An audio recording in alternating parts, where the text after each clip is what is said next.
Hello दोस्तों। आज हम ईवीएस का पार्ट 2 देखेंगे, प्रकाश संश्लेषण के बारे में। कल हमने पढ़ा था आपका पारिस्थितिकी तंत्र के बारे में। आज हम पढ़ेंगे प्रकाश संश्लेषण के बारे में, यानी फोटोसिंथेसिस के बारे में। यानी प्रकाश संश्लेषण जो हमारे पेड़ पौधे होते हैं, ये प्रकाश संश्लेषण कैसे करते हैं और किन कारकों से ये जिंदा रहते हैं स्वयं। जैसे हम लोग क्या हैं, हम लोग स्वयं अपना खाना नहीं बना पाते, हम किसी पर आधारित हैं, तो इसीलिए हमें क्या कहते हैं, परपोषी कहते हैं। पेड़ पौधे स्वयं अपना भोजन तैयार कर लेते हैं प्रकाश संश्लेषण की क्रिया के द्वारा। जो इनकी पत्तियां होती हैं, तो पत्तियां द्वारा स्वयं क्या है, हमारा भोजन तैयार कर लिया जाता है क्लोरोफिल के कारण। ठीक है, तो बात करते हैं प्रकाश संश्लेषण की आपकी। तो प्रकाश संश्लेषण का जो पहला भाग हमारा थोड़ा बेसिक है यहाँ पर। ठीक है, तो हरे परपोषी पादप, हरे सोपोषी पादप प्रकाश संश्लेषण द्वारा खाद्य संश्लेषण करते हैं। जो अपना यानी खाद्य बनाते हैं, जो अपना भोजन तैयार करते हैं, वो सिर्फ किसके द्वारा करते हैं, प्रकाश संश्लेषण द्वारा करते हैं, यानी हमारी फोटोसिंथेसिस की क्रिया के दौरान। आपसे पूछ लेता है, इस क्रिया में पौधे कार्बन डाइऑक्साइड ग्रहण करते हैं, वह कार्बन डाइऑक्साइड ग्रहण करते हैं, लेकिन ऑक्सीजन का क्या करते हैं, उत्सर्जन करते हैं। ऑक्सीजन को क्या कर देते हैं, छोड़ते हैं। तो ये ऑक्सीजन उत्सर्जित को जो करते हैं, निर्माण जो करते हैं, ये करते किससे हैं, क्या कार्बन डाइऑक्साइड से करते हैं। तो आपसे क्वेश्चन ये पूछता है, कार्बन डाइऑक्साइड ऑप्शन देता है, हाइड्रोजन देता है, जल देता है, और ऑक्सीजन या कोई और कंपाउंड दे देगा आपको। ठीक है, तो ये जो ऑक्सीजन प्राप्त करते हैं, ये जल से प्राप्त करते हैं, वायुमंडल से, नमी से। और नमी का भी फार्मूला हमारा क्या होगा, H2O होगा। नमी का भी अगर हम फार्मूला देखेंगे, जल एक ऐसी स्थिति है, आप कह सकते हो ठोस द्रव गैस तीनों अवस्थाओं में पाया जाता है। फार्मूला आपका यही रहेगा। आपका कोई अशुद्धि वगैरह मिलाएंगे तो फार्मूला आपका चेंज हो सकता है, जैसे हमारा D2 भारी जल। आगे हम बात करते हैं, परिणाम वायुमंडल में ऑक्सीजन की पूर्ति होती रहती है, जिससे कार्बन डाइऑक्साइड ग्रहण होने पर वायुमंडल संतुलन बना रहता है, जो कि हम अभी बता चुके हैं आपको कि ऑक्सीजन ये कहाँ से प्राप्त कर लेते हैं। वनों की अंधाधुंध कटाई के चलने पर संतुलन बिगड़ रहा है, जिसकी परिणति वैश्विक तापन और जलवायु परिवर्तन के रूप में देखने को मिल सकती है।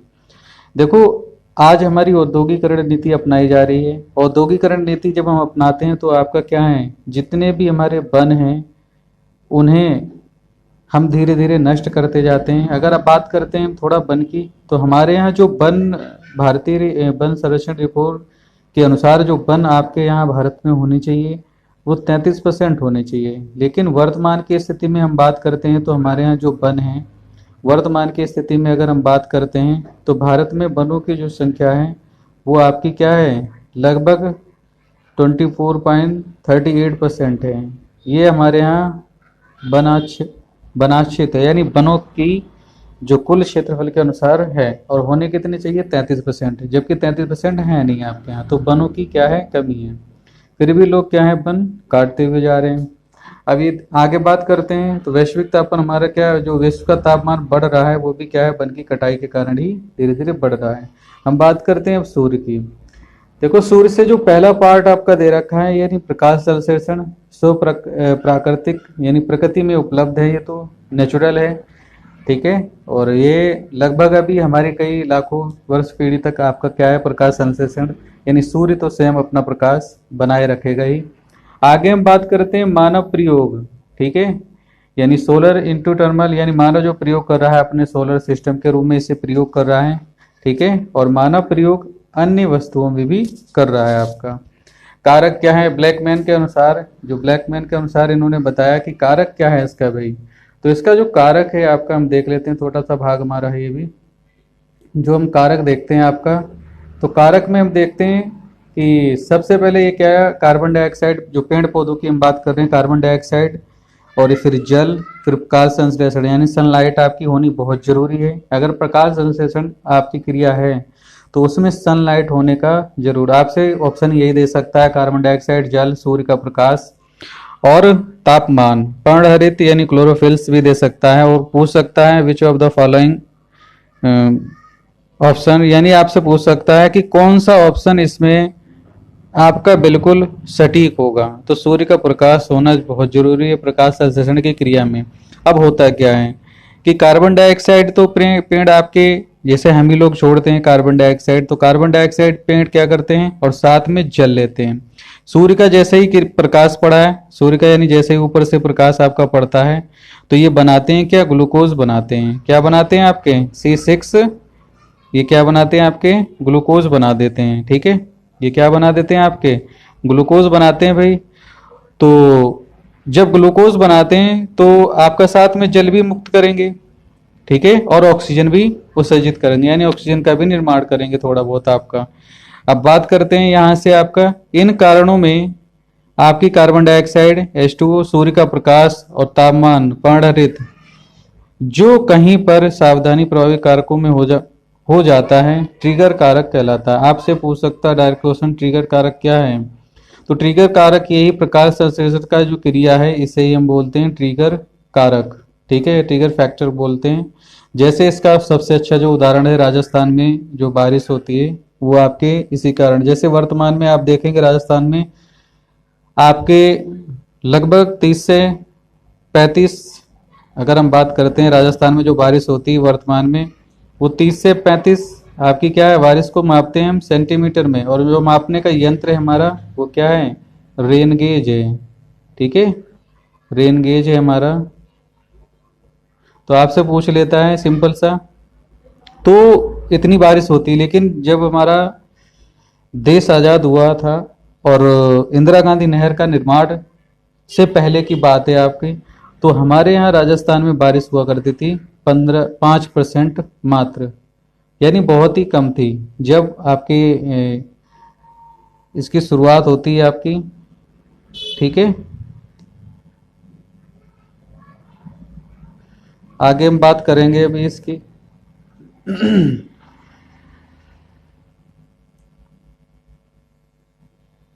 तो ये हमारा ट्रिगर कारक कहलाता है। तो राजस्थान में वर्षा होने का भी कारण हमारा सिंपल सा पूछ लेता है। ठीक है, अब हम बात कर लेते हैं फूड चेन को, हम थोड़ा छोड़ देते हैं, क्योंकि फूड चेन अगर हमने स्टार्ट किया तो हमारा बहुत बड़ा क्षेत्र होगा। कल जो हम समझा रहे तो पहले हम इसे समाप्त कर लेते हैं, पर्यावरण के जो घटक थे हमारे कंपाउंड। तो पर्यावरण जो हमारा, हम इन्वायरमेंट की बात करते हैं, तो इन्वायरमेंट क्या है हमारा, ठीक है, तो जो हमारे आसपास के चारों तरफ घेरा है, यानी पृथ्वी के जो चारों तरफ आपका धुंधला सा कोहरा दिख रहा है, या धुंधली सी आपकी जो बादल दिख रहे हैं, वही आपका क्या है, इन्वायरमेंट है। पृथ्वी के चारों तरफ जो घेरा है हमारा, वही क्या है, एक कवर है, वही हमारा क्या है, आपका वातावरण या हमारा पर्यावरण है। तो पर्यावरण के संबंध में सर्वप्रथम अगर हम बात करते हैं, ठीक है, तो सर्वप्रथम जो बैठक होती है आपके पर्यावरण के संबंध में, जो प्रथम पर्यावरण संरक्षण के संबंध में जो वैश्विक पहला शिखर सम्मेलन होता है, वो आपका 5 जून को होता है। ठीक है, पहला जो शिखर सम्मेलन होता है वो कब होता है आपका, 5 जून को होता है। तो पर्यावरण के संबंध में पहला जो शिखर सम्मेलन स्वीडन में होता है, स्टॉकहोम राजधानी स्वीडन की, 5 जून 1972 में होता है। तो आपसे यही पूछ रहे थे डायरेक्ट क्वेश्चन, पहली बार आपके संयुक्त राष्ट्र संघ द्वारा यानी यूएनओ द्वारा सर्वप्रथम आपका पर्यावरण कहाँ, किस देश में मनाया गया था, तो स्टॉकहोम में मनाया गया था आपका 5 जून 1972 को। इसी बैठक में आपकी एक संस्था का भी स्थापना कर दी गई, जिसे हम यूनेप कहते हैं आपका। ठीक है, यूनेप की भी स्थापना कर दी गई, और इस यूनेप के अनुसार ये बताया गया कि अब प्रत्येक वर्ष हम क्या है, एक प्रोग्राम चलाएंगे पर्यावरण को बचाए रखने के लिए। तो यहाँ से आपसे क्वेश्चन पूछ लेता है कि इसकी फुल फॉर्म भी पूछ लेता है आपका, यूनेप की क्या है, तो यूनाइटेड नेशन एनवायरनमेंट प्रोग्राम, और इसका जो हेडक्वार्टर है हमारा वो केनिया की राजधानी नैरोबी, ये अफ्रीका कॉन्टिनेंट का एक देश है हमारा। हेड ऑफिस अगर हम बात करेंगे, यानी इनके जो वर्तमान में हेड हैं आपके, तो इनगर एंडरसन है आपके वर्तमान में, इनके हेड की हम बात कर लेते हैं। ठीक है, तो इसी के संबंध में यूनेप द्वारा आपका क्या है कि पर्यावरण के क्षेत्र में जिन लोगों ने अच्छा काम किया, तो यूनेप संस्था द्वारा क्या है आपका, इन्हें पुरस्कार भी दिया जाने लगा 1987 से आपका। और पर्यावरण क्षेत्र का वर्तमान का जो सबसे बड़ा पुरस्कार हमारा माना जाता है वो ग्लोबल 500 है आपका। ठीक है, तो आपसे क्वेश्चन ये पूछ भी लेता है कि यूनेप द्वारा जो पुरस्कार दिया जाता है उसका नाम क्या है, तो ग्लोबल 500 है। कब से दिया गया, 1987 से दिया गया। लेकिन क्या 5 जून को प्रतिवर्ष, आपसे अगर क्वेश्चन पूछता है कि प्रतिवर्ष हमने पर्यावरण दिवस कब से मनाया है? तो 1900, अगर प्रतिवर्ष की बात करता है तो 1974 से हम क्या है, यूनेप ने कहा कि हमें प्रत्येक साल एक प्रोग्राम रखना है, प्रतिवर्ष हमें अंतर्राष्ट्रीय पर्यावरण दिवस 5 जून को मनाना ही होगा। ठीक है, तो उसी के अनुसार अब हम बात कर लेते हैं थोड़ा सा ऊपर। उसी के अनुसार क्या है, पर्यावरण अधिनियम आ गया हमारा, आसपास में पर्यावरण संरक्षण अधिनियम आ जाता है। तो इस पर्यावरण संरक्षण अधिनियम को हम पढ़ेंगे प्रोटेक्शन ऑफ एनवायरनमेंट एक्ट के अनुसार।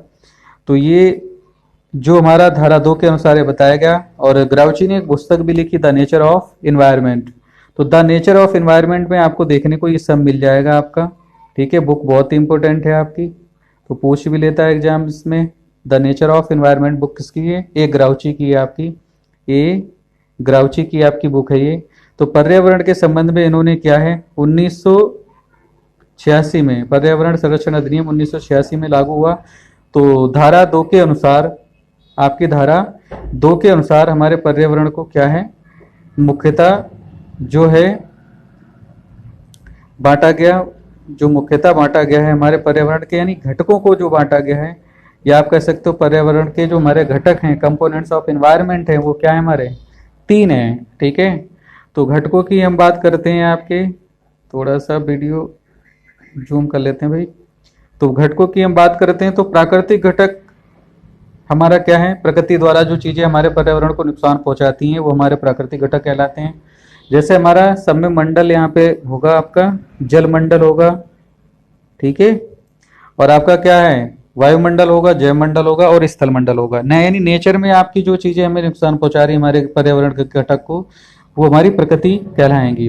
दूसरा हमारा क्या है, आपका स्वयं आपका मानव निर्मित वस्तु है, जिसे हम बोलते हैं ह्यूमन मेड। ठीक है, तो ह्यूमन मेड जो हमारा है, तो ह्यूमन मेड की हम बात करते हैं तो इसमें क्या आपके आ जाएंगे, जो भी इंसानी चीजें बनाता है आपका, जैसे इमारतें बनाई हैं, पार्क बनाया है, सड़क, पुल, स्मारक, उद्योग। अब अच्छा, ये जितने भी बनाए होंगे, जब ये बनाने के लिए इन्हें एक प्लेस चाहिए होगा, एक जगह चाहिए होगी। अब मान लीजिए कहीं जिससे इंडस्ट्रियल एरिया है, तो लोग क्या करते हैं, वनों को काट कर बना लेते हैं, तो पर्यावरण को तब भी नुकसान पहुंचा होगा आपका।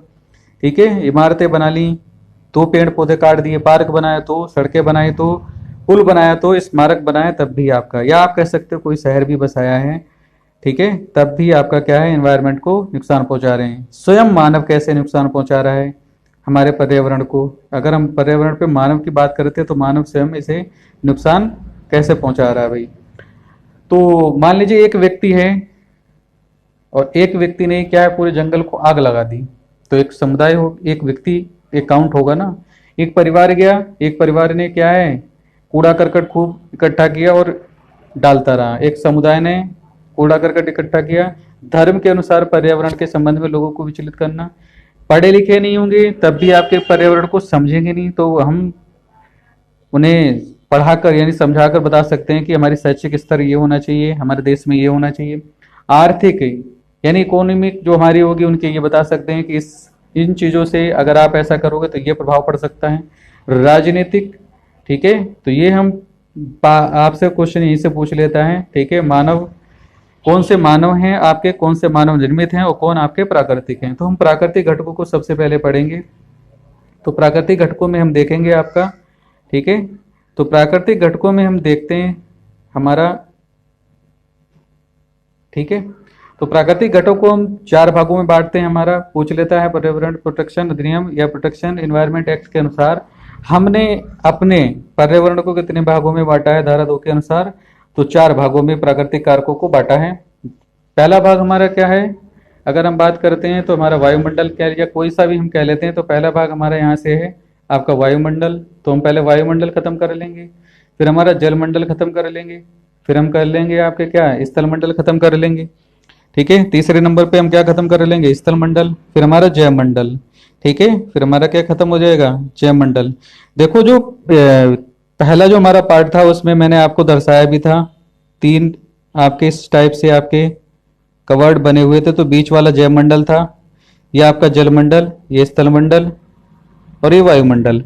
तो हम इन 3 चीजों को पढ़ लेंगे तब ऑटोमेटिक आपका क्या है, जैवमंडल हो जाएगा। जैवमंडल में हमारा जो मुख्यतः जो हमारा है वो फूड चेन है, हमारी खाद्य श्रृंखला है। जिसे हम अच्छे तरीके से पढ़ेंगे। तो हम बात कर लेते हैं वायुमंडल की। तो वायुमंडल आपसे पूछ लेता है क्या है हमारा, तो वायुमंडल विभिन्न प्रकार की गैसों का, अगर आपसे पूछता है कि वायुमंडल क्या है, तो वायुमंडल विभिन्न प्रकार की गैसों का और जलवाष्प का और धूल कणों का क्या है हमारा, एक मिक्सचर है, मिश्रण है। आपका कंपाउंड नहीं है, यानी एक आपका यौगिक नहीं है, एक तत्व नहीं है। हमारे वायुमंडल को अगर हम बात करते हैं तो निम्नलिखित 5 परतों में बांटा गया है। ठीक है, निम्नलिखित क्या है, हमारे वायुमंडल को 5 परतों में बांटा गया है, आर्द्रता और ताप क्रम के अनुसार और आपके दाब क्रम के अनुसार भी इन्हें बांटा गया है। तो हम बात करते हैं थोड़ा सा कि ये हमारा मान लीजिए पृथ्वी है, ये हमारा मान लीजिए क्या है, पृथ्वी है। तो पृथ्वी के जो चारों तरफ आपकी लेयर लगी हैं, यही हमारी क्या कहलाती हैं, आपकी पृथ्वी के जो चारों तरफ लेयर लगी हैं, यही लेयर हमारी 5 टाइप की डिफरेंट डिफरेंट प्रकार की हमारी लेयर हैं, और बीच में ये हमारा क्या हो जाएगा, अर्थ हो जाएगा। ठीक है, तो हम बात करते हैं कि अब अगर हम किलोमीटर कभी पूछता तो नहीं है, फिर भी अगर आपके एग्जाम में आ जाए तो आपको पता होना बहुत ही जरूरी है। हम बात करते हैं कि ये मान लीजिए हमारी पृथ्वी है, तो एक व्यक्ति आपका इक्वेटर लाइन पे खड़ा है 0 अक्षांश पे, एक व्यक्ति क्या कर रहा है, खड़ा है आपका 0 अक्षांश पे, 0 लैटिट्यूड पे आपका, और एक व्यक्ति आपका पोल पे है यहाँ पर, और ये फर्स्ट आपकी लेयर है। ठीक है, ये आपकी क्या है, फर्स्ट लेयर है। तो ये बंदा पहले पहुंच जाएगा भाई, और ये बंदा यहां से चलेगा, फिर आपका यहां तक पहुंचने में उसे टाइम लगेगा। तो इसका मतलब आपसे पूछ लेता है ध्रुव से कितनी दूरी है, आपके जो फर्स्ट लेयर होगी वो 8 किलोमीटर, और पोल से कितनी होगी, 18 किलोमीटर। तो हम ये बात कर लेंगे दूरियों पे भी। तो 5 टाइप की डिफरेंट डिफरेंट प्रकार की हमारी लेयर हैं। ठीक है, किलोमीटर के अनुसार भी। तो इन लेयरों को हम देख लेते हैं, फिर हम एक एक करके इन लेयरों को पढ़ेंगे और उन गैसों को भी पढ़ेंगे जो हमारे वायुमंडल में हैं आपकी। ठीक है, तो पहला लेयर हमारा क्या है, ट्रोपोस्फेयर है, यानी क्षोभ मंडल हमारा है। ये पृथ्वी के सबसे पास का निकटतम लेयर है। बात करेंगे इसकी हम डिटेल से आपका। फिर हमारा समताप मंडल है, स्ट्रेटोस्फेयर। फिर मध्यमंडल, मीसोस्फेयर। फिर हमारा आयन मंडल है, आयनोस्फेयर। और आपका क्या है, वायुमंडल, एक्सोस्फेयर है। ठीक है, इनकी हम अगली वीडियो में बात करेंगे। जय हिंद, जय भारत।